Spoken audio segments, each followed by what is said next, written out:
நேயர்களே, இன்றைக்கு நம்ம நேற்று முடிவு எல்லாம் வந்துருச்சு. இன்றைக்கு முடிவுல 107 அல்லது 8 நினைக்கிறேன். 108.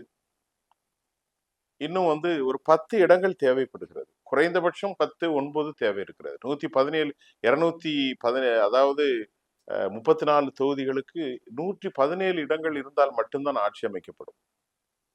இப்ப நடிகர் விஜய்க்கு தமிழ்நாட்டு மக்கள் ஒரு தெளிவான வாக்குறுதியை கொடுத்திருக்காங்க. ஆனாலும் ஒரு ஹங்கு அசெம்பிளி தான் இது. தொங்கு சட்டமன்றம் தான். இந்த தொங்கு சட்டமன்றத்துல நம்ம பார்க்கிற போது நமக்கு ரொம்ப தெளிவாக தெரிகிறது. திராவிட முன்னேற்ற கழகத்திற்கு வரலாறு காணாத ஒரு தோல்வியை கொடுத்திருக்கிறாங்க. அதுக்கு காரணம் என்னவென்று தெரியாதது. அதுல ஒரு மிக முக்கியமாக எல்லோருக்கும் ஷாக் அப்படின்னு பார்த்தோன்னா, முதலமைச்சரும் அக்கட்சியினுடைய தலைமை தலைவருமாகிய திரு ஸ்டாலின் கொளத்தூர் தொகுதியில ஒரு 10,000 ஓட்டு வித்தியாசத்துல, ஒரு 2,000, 500, 700 இல்ல 10,000 ஓட்டு வித்தியாசத்துல அவர் வெற்றி பெற்றிருக்கார். சார், இப்போ நீங்க என்ன சொல்றீங்க அப்படின்னு நீங்க கேக்குறீங்க. இந்த ஒட்டுமொத்தமாக ஒரு பெர்செப்ஷனை நான் பார்க்கிற போது, இது ஒரு பெரிய வேவ். யாருக்குமே தெரியாத ஒரு மௌன அலை. எப்போதுமே தேர்தல்ல ஒரு வேவ் இருக்கும், அலை. ஆனா இது ஒரு பெரிதாக பேசப்படவில்லை. நான் பல காணொளிகள்ல சொன்னேன். இளைஞர்கள் மத்தியில ஆஃப்டர் போலிங்குக்கு அப்புறம் 20 பேர்ட்ட கேட்டேன், 20 பேருமே சொன்னாங்க அப்படின்னு கூட நான் நிறைய பதிவு செஞ்சிருக்கேன். எனக்கு அதுல ஒரு டவுட் வந்தது. ஆனாலும் இவ்வளவு பெரிய வெற்றியே கிடைக்கும்னு என்னால நம்ப முடியல, நம்பாமே இருக்க முடியல. ஆனா இது தெளிவான மக்களினுடைய ஏகோபித்த ஆதரவுல தான் திரு விஜய் அவர்கள் வெற்றி பெற்றிருக்கார். அதுல மாற்று கருத்து இல்லை. அப்போ உங்களுக்கு புரிந்து கொண்டது, மற்ற கட்சிகளின் மீது உள்ள கோபதாபங்கள்லாம் ஒரு பக்கம் இருந்தாலும், விஜய்க்கு மேல் இருக்கக்கூடிய அந்த பிரியம், அந்த பாசம் தான் அந்த இளைஞர்களை, சிறு வயது பிள்ளைகளை எல்லாம், முதல் தரமான வாக்காளர்கள், அப்புறம் மத்திய தர 40 வயசுக்கு மேலேயும் போட்டிருக்காங்க. எல்லாருமே போட்டிருக்காங்க. இதுல ஒரு பெரிய பிளஸ் பாயிண்ட் என்னன்னா, அவரை மதம் சாதிகளுக்கு அப்பாற்பட்ட ஒரு தலைவராக அவர் சித்தரிக்கப்பட்டிருக்கிறார். அதான் ரொம்ப முக்கியம். என்னன்னு கேட்டா, இந்த விஷயத்துல அவர் எல்லா சமூக வாக்குகளையும் பெற்றிருக்கிறார். இந்து சமூகம், இஸ்லாமியர்கள், கிறிஸ்தவர்கள், குறிப்பாக தலித் சமூகத்தினுடைய வாக்குகளை பேரன்போடு அவர் பெற்றிருக்கிறார். இதனால பல பேர் பாதிக்கப்பட்டிருக்கிறாங்க, அது உண்மைதான். ஆனாலும் அவருக்கு என்ன கிடைச்சது என்பதை நாம் தெளிவுபடுத்தித்தான் வேண்டும். ஆனால் எங்கேயோ சில தவறுகள் நடந்திருக்கிறது. நல்லா பண்ணியிருந்தா 150 சீட்டு வரைக்கும் அவர்கள் வந்திருக்க முடியும். இன்று காலை ஹிந்து நாளிதழில் முழுமையாக ரிசல்ட் வந்தது. அதை படிச்சு பார்த்துட்டு எனக்கு பெரிய ஷாக் என்னன்னா, ரொம்ப 500, 1000 என்பது இல்லை. எல்லாமே 40,000, 83,000, 70,000, 60,000, 27,000 இப்படிதான் எல்லா தொகுதியிலுமே தாவேகா ஒரு பெரும் பலத்தோடு வெற்றி பெற்றிருக்கிறார்கள். தமிழ்நாட்டில் ஒரு விஷயம்னா, ஒரே ஒரு ஓட்டு வித்தியாசத்துல பெரிய கருப்பன் தோல்வி அடைந்தது திமுகவுக்கு ஒரு துக்கமான செய்தி தான். நேற்று நள்ளிரவுக்கு முன் 11 மணிக்கு 30 வாக்கள் வித்தியாசம் இருந்தது. கடைசியில அதற்கு பிறகு ரீகவுண்ட்ல அவர் ஒரு ஓட்டு வித்தியாசத்திலே தோல்வி அடைந்திருக்கிறார். இது ஒரு முக்கியமான செய்தி. அப்போ ஒவ்வொரு ஓட்டும் முக்கியம்தான். சரி, திமுகவை பெரும்பான்மையாக ஒரு அதிர்ச்சியிலே வீழ்த்தி இருக்கிறது. 73 என்பது அவர்களை ஒரு மாதிரி கண்ணியத்தோடு வைத்திருக்கிறது. அதுல தப்பில்லை. அந்த கண்ணியத்தை அவர்களுக்கு காப்பாற்றிய பெரும்பான்மை தொகுதிகளில் முஸ்லிம் டென்ட் பாப்புலேஷன், எங்கெல்லாம் முஸ்லிம்கள் இருக்கிறார்களோ அந்த தொகுதியில தப்பி பிழைத்திருக்கிறார்கள். ஆனாலும் பல தொகுதிகளில் முஸ்லிம்கள் பெரும்பான்மையாக தாவேகாவுக்கும் வாக்களித்திருக்கிறார்கள். இளைஞர்கள் ஆம்பூர், வாணியம்பாடி, திருச்செந்தூர்ல அனிதா ராதாகிருஷ்ணன், அதே மாதிரி வாசுதேவநல்லூர், கடையநல்லூர், கடலாடி, இப்படி பல இடங்கள்ல இஸ்லாமிய வாக்குகள் பெரும்பான்மையாக விழுந்து மீண்டும் ஒரு முறை இந்த இடத்தை அவர்களுக்கு வருவதற்கு உதவி செய்தார்கள் என்று இன்னைக்கு ஒரு மேகசின்ஸ் ரொம்ப தெளிவாக பதிவு செய்தது. ஆனா நான் எந்த செய்தியை சொன்னாலும் இது விஜய் என்கின்ற ஒரு மனிதனுக்கு விழுந்த ஓட்டை தான் தவிர வேற எந்த செயல்பாடும் இல்லை. ஆனால் இன்றைக்கு பிரதானமான ஒரு நாளிதழ் தன் தலைப்பு செய்தியில என்ன சொன்னார்னா, குறிப்பாக 2 பேர், ஆதவ் அர்ஜுன் ஒண்ணு, மற்றொன்று ஒருவர், அவர் பேரு விஜய் ஆரோக்கியசாமியா, அவரும் கூட நல்ல ஒரு பொசிஷனை கொடுத்தார்கள் தலைவருக்கு அப்படின்னு விகடன் தன் கட்டுரையிலே பதிவு செய்திருக்கிறது. குறிப்பாக இந்த படம் ரிலீஸ் ஆகுறதுக்கு பல சிக்கல் வருகிற போதும் 41 பேர் இழந்த வழக்கில் சிபிஐ நெருக்கடி கொடுத்த போதும் பாஜகவில் அந்த நெருக்கடி, அமித்ஷாவின் நெருக்கடிக்கு பணிந்து அதிமுகவில் கூட்டு வைத்து விட்டால், அதிமுகவில் கூட்டு இல்ல, பாஜகவோடு இணைந்தால் தமிழ்நாட்டில் விஜய் வந்து முதலமைச்சராக ஆகியிருக்க மாட்டார், நீங்க ஆகவே கூடாது பாஜகவோடுன்னு ஆதவ் அர்ஜுனனும் விஜய் ஆரோக்கியசாமியும் தடுத்தார்கள். அந்த அவர்கள் செய்த வேலை ஒரு பெரிய வெற்றி அவர்களுக்கு கொடுத்திருக்கிறது. தப்பித்தவறி அவர் பாஜகவோடு கூட்டு சேர்த்திருந்தால் கதை முடிந்திருக்கும். இரண்டாம் பட்சமாக ஒரு விவகாரத்தை சொல்லியிருக்கிறார்கள். பூத் கமிட்டியில ரொம்ப தெளிவா வேலை பண்ணாங்க. இப்போ வெற்றி பெற்ற பிறகு இப்படியெல்லாம் பேச்செல்லாம் வரும். பூத் கமிட்டியில அவர்கள் பெற்ற வெற்றி, வாரம் வாரம் நடந்த கிளாஸ் நடந்ததெல்லாம் ஆதவ் அர்ஜுனுடைய திட்டம். ஒரு கட்டத்துல சீமானுக்கும் இவருக்கும் குவாரல், வாய் தகராறு மாதிரி வசைபாடுதல் வருகின்ற போது விஜய்க்கு அட்வைஸ் சொன்னாராம் ஆரோக்கியசாமி, இல்லை இல்லை நீங்கள் பதில் சொல்லக்கூடாது, அப்படி பதில் சொன்னால் நீங்கள் 2ஆம் தர தலைவனுக்கு சமமானவர் ஆகிவிட்டீர்கள், நம்முடைய போட்டி என்பது திமுகவுக்கு மட்டும்தான், வாயை துறக்க வேண்டாம். இப்படியெல்லாம் அவரை பல வகைகளையும் வடிவமைத்து கட்டமைத்து தான் இந்த வெற்றியை கொண்டு வந்ததாக ஹிந்து தனது செய்தியிலே சொல்லியிருக்கிறார்கள். அதை நம்ம பார்த்து கொண்டுதான் இருக்கிறோம். ஆனா ஒரு விஷயம் உண்மை, எது எப்படியோ விஜய் என்கின்ற ஒரு ஹீரோயிசம் எல்லா தரப்பிலும் ஒரு செயல்பாட்டுக்கு வடிவுக்கு வந்திருக்கிறது. இது வந்து நம்ம இன்றைக்கு அவருடைய வெற்றி அந்த 107, இன்னும் கொஞ்சம் அவர்கள் உழைத்திருந்தால் ஒரு 10 இடங்கள்ல ஜெயிச்சிருக்கலாம். இப்போ இந்த 107, 108 இப்ப தேவைப்படுகிற 10, 9, 15க்கோ என்ன செய்ய போறார்கள்? தற்போது கிடைத்திருக்கிற தகவல் என்னவென்றால், பாரதிய ஜனதா 2 பிரஷர் கொடுக்குறாங்க.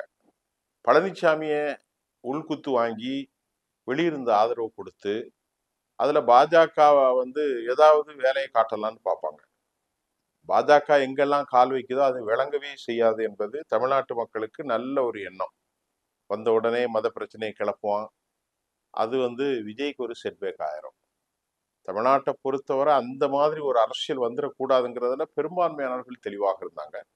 அப்படி இருந்தும் கூட இந்த முறை இஸ்லாமியர்களின் வாக்குகளும் கிறிஸ்தவர்களின் வாக்குகளும் ஒரு 5% செட்பேக்குன்னு நான் சொல்லியிருந்தேன். அது நடந்துட்டு திமுகவுக்கு இந்த முறை, அதைத்தான் நான் என்னுடைய பழைய காணொலிகளை நீங்க பார்த்தா தெரியும். அதே போன்று அரசுக்கு ஆன்டி இன்கம்பன்சின்னு சொல்லுவாங்க, அரசுக்கு எதிரான மனநிலை வலுவாக இருந்தது. அது ஒரு 5% போயிட்டு, அது மட்டும் இல்லாம இதையெல்லாம் சொல்லி விஜய்க்கு மேல உள்ள கிரஷ், அந்த கரிஸ்மா, அது வந்து over come in every things, எல்லா விஷயத்தையும் மேலோக்கி வந்துடுச்சு. அப்ப எல்லாரும் என்ன நினைச்சாங்க, ரொம்ப சலிப்படைந்தார்கள். தமிழ்நாட்டை பொறுத்தவரை பெரிய சலிப்படைந்தார்கள். என்னடா அதிமுக திமுக திமுக அதிமுக அதிமுக திமுக.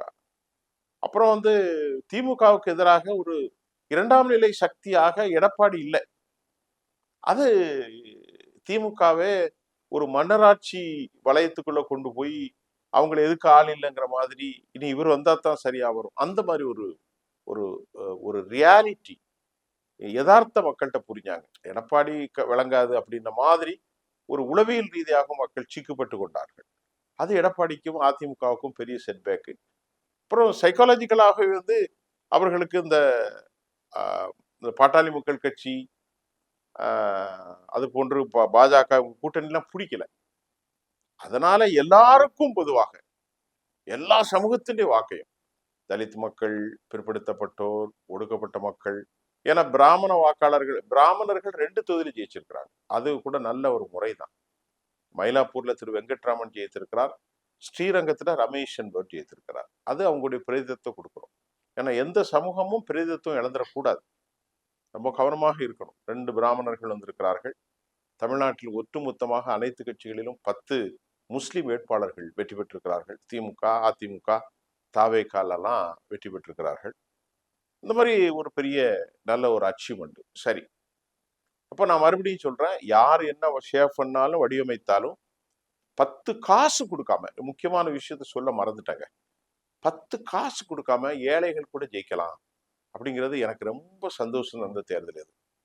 என்னமோ தெரியல, எனக்கு ரொம்ப சந்தோஷமா இருந்துச்சு. அடிப்படையிலே ஒரு மாரல் கோடா இருக்கணும்னு நான் நினைப்பேன்.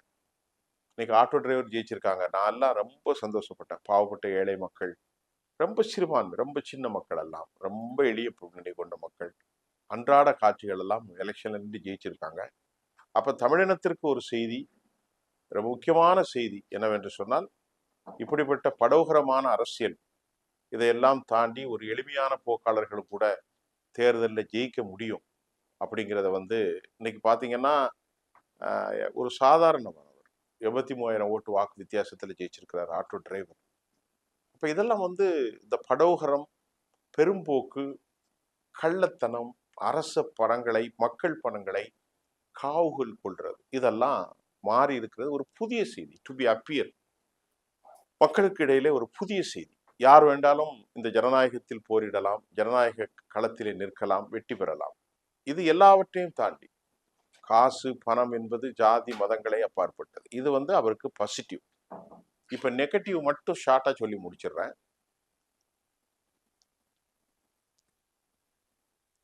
நெகட்டிவ் என்ன அப்படின்ட்டு நம்ம பார்த்தா, அவர் கண்ணை பொத்தி கொண்டு இந்த தேர்தலில் மக்களுக்காக வாக்குகளை அள்ளி கொடுத்திருக்கிறார். நான் ஒரு 7,000, 8,000, 10,000 நிகழ்ச்சிகள் நடத்தியிருக்கேன். அது பொருளாதாரத்தை நிறைய தெரியும். தமிழ்நாட்டுக்கு அவர் கொடுத்த வாக்குறுதி, நான் வந்தவுடன் 2,500 ரூபாய் தருவேன், இதற்கு மட்டும் 40,000 கோடி ஒதுக்கணும். எவ்வளவு தருவேன்?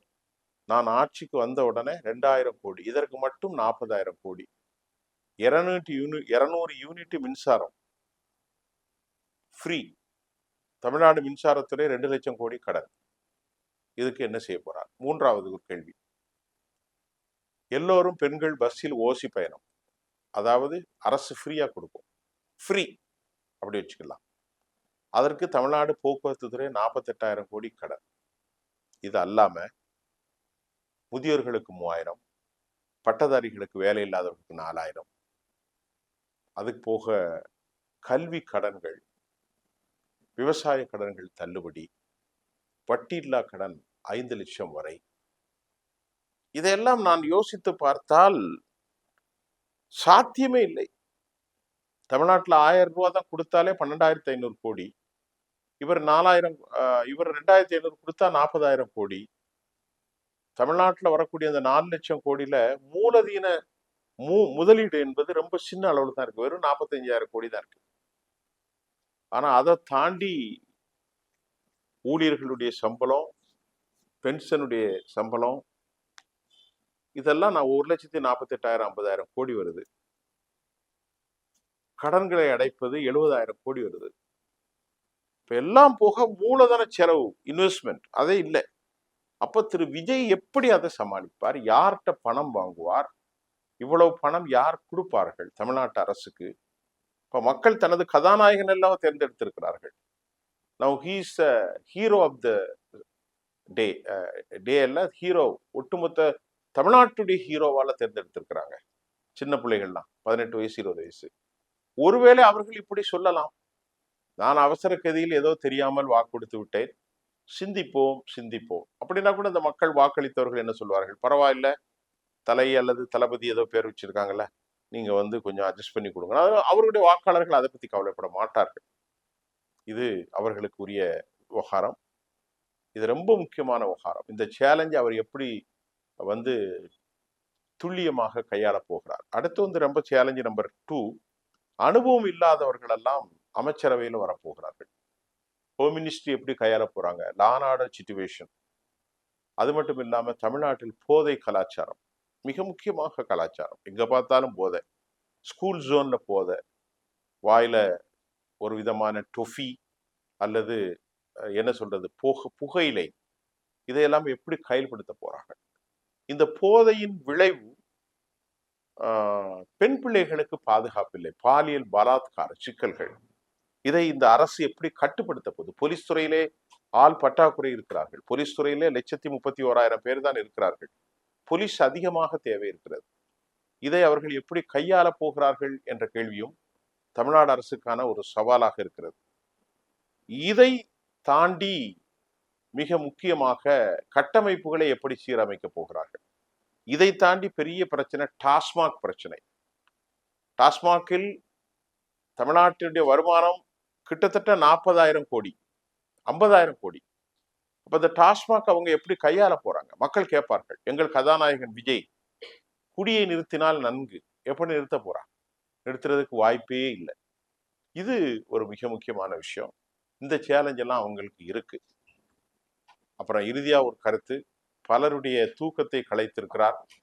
3வது பிளேயராக இருந்த சீமான் கண்ணீர் வடிக்கக்கூடிய அளவுக்கு 3% 4% கொண்டு தள்ளி இருக்கிறார்.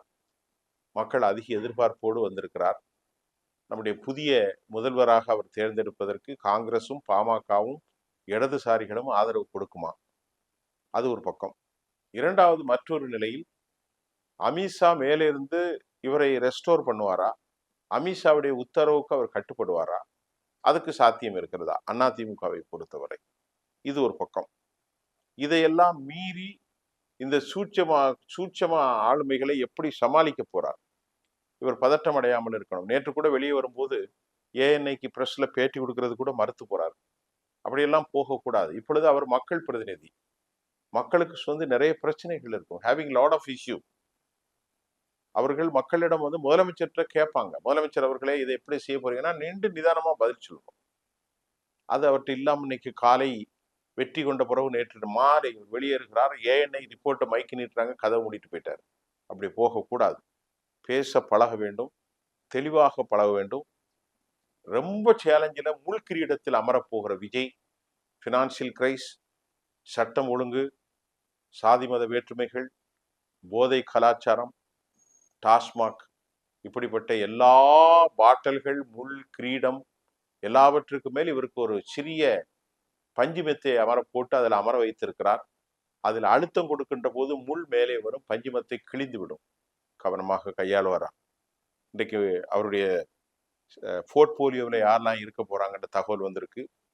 அதுல பார்த்த அளவிற்கு செங்கோட்டையனுக்கு ஒரு நல்ல பதவி இருக்கும்.